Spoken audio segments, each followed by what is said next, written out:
de passer en télétravail pour téléglandouiller ou pour rester chez soi.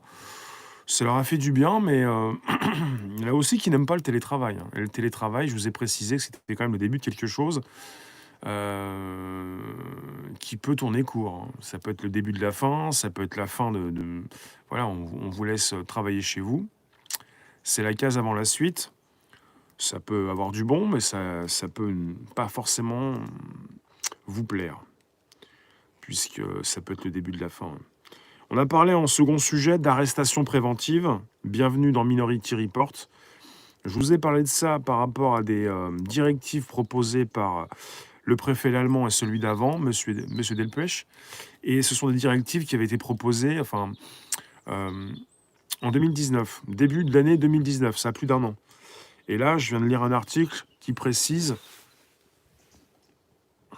d'accord, qui précise que des gilets jaunes se sont fait arrêter le 12, préventivement également. Les arrestations préventives continuent. Il faut le savoir.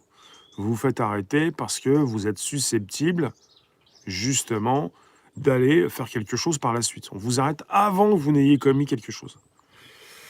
Ça s'appelle donc des arrestations préventives, et vous avez un petit peu déjà ça dans le film, en français, Rapport minoritaire, mais c'est le Minority Report de Spielberg, avec Tom Cruise.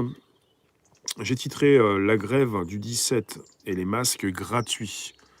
Parce qu'il y avait une idée chez les syndicats d'avoir des masques gratuits, et on m'a dit que la grève n'allait pas être importante, mais moi je posais la question puisqu'on a eu une manifestation le 17. La CGT a proposé une manifestation, il n'y avait pas beaucoup de monde, hein. Et ça va, JP? Et à la télévision, enfin sur vos interfaces, enfin plutôt, chez les médias dits tradis, ils ont pas parlé du flop du 17, hein. Ils ont plutôt parlé du retour par rapport au 12 et au GJ, mais pas le retour des syndicats et le flop des syndicats. Sauf que pour le 17, il n'y avait pas beaucoup de monde non plus. Et ça fait partie de mon sujet. J'ai vu des choses le 17 que j'ai trouvé logiques également, en quelque sorte. Les syndicats ont été beaucoup nassés, la police était vraiment très collée, très proche des manifestants. Salut Joe. J'ai titré « Faut-il mettre les politiques en réanimation ?» Médiatiquement, le 17 a été un flop par rapport au 12. Les syndicats, souvent, ont besoin des gilets jaunes pour faire grossir leur rang. Et si les gilets jaunes ne viennent pas, comme ils ne sont pas forcément venus le 17, les gilets jaunes travaillent. Même s'il y a des mauvaises langues qui continuent de baver sur des vidéos que je peux uploader, les gilets jaunes travaillent et ne sont pas forcément toujours disponibles en semaine. En 2018, les forces de l'ordre n'étaient pas du tout préparées pour les GJ. Aujourd'hui, ils sont briefés, formés, parfois même infiltrés. Aucune chance pour les GJ. C'est ta proposition, Seb.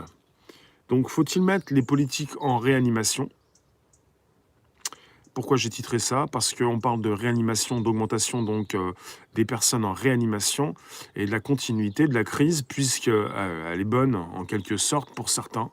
Ça continue. Les chaînes d'infos font du buzz, du chiffre, de l'argent, et puis les politiques continuent l'installation de leurs nouveaux plans, les différents plans. J'ai titré l'amendement anti-squat adopté. Pensez-vous que l'on va venir vous aider? J'ai passé un petit coup de tête là vendredi soir puisque l'amendement anti-squat a été adopté.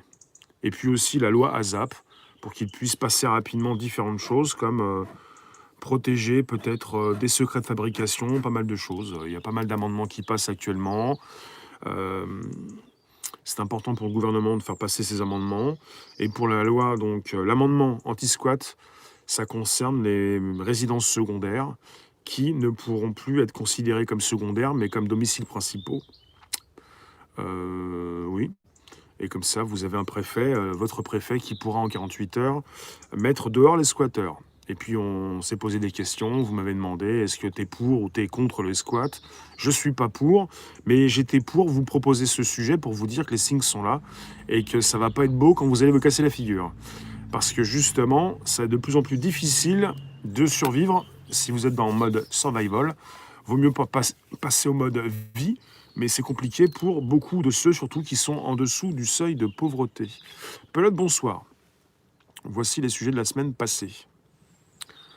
Et bonsoir la room.